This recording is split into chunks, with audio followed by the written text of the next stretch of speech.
A 4-year-old man died Tuesday in an explosion at the oxygen workshop in St Gregory the Illuminator Medical Center in Yerevan. The victim, Vahram Gasparyan, was an employee of the same workshop. Another employee was injured in the face as a result of this explosion and is getting medical assistance at the hospital.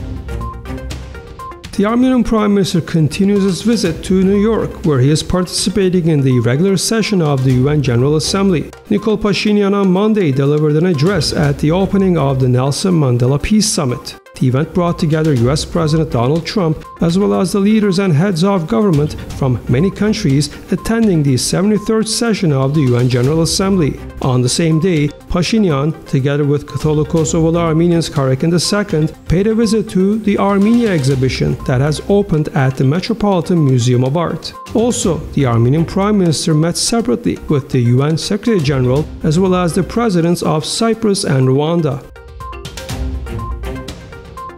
The U.S. Justice Department has issued an indictment of former non-profit organization head Kevin Öksüz for his role in a plot to hide the fact that a 2013 congressional delegation trip to Azerbaijan was funded by that country's government. The U.S. court charges Öksüz with one count of devising a scheme to falsify, conceal and cover up material facts from the Ethics Committee and 4 counts of making false statements to Congress. A warrant for his arrest was issued earlier this year, and Öksüz was recently detained by Armenian authorities.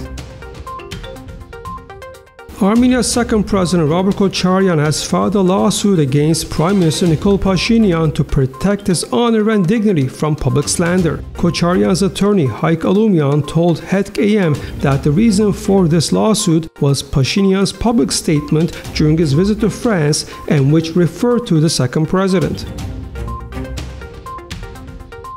The first meeting of the Committee on Trade-Related Cooperation between Armenia and the EU was held in Yerevan on Tuesday.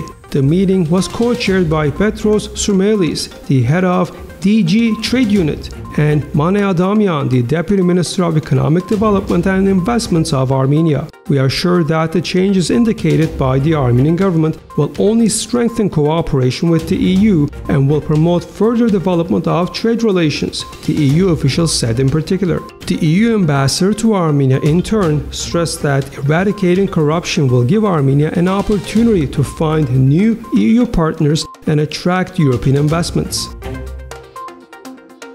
Italian specialist Gianni DiBiase, under whose leadership Albania had qualified for Euro 2016, is close to becoming the new manager of the Armenian national football team. The former head coach of the Albanian national squad is in Yerevan, where he is holding talks with the Football Federation of Armenia. The position for the Armenian national team manager is vacant ever since Vahram Gasparyan resigned last week.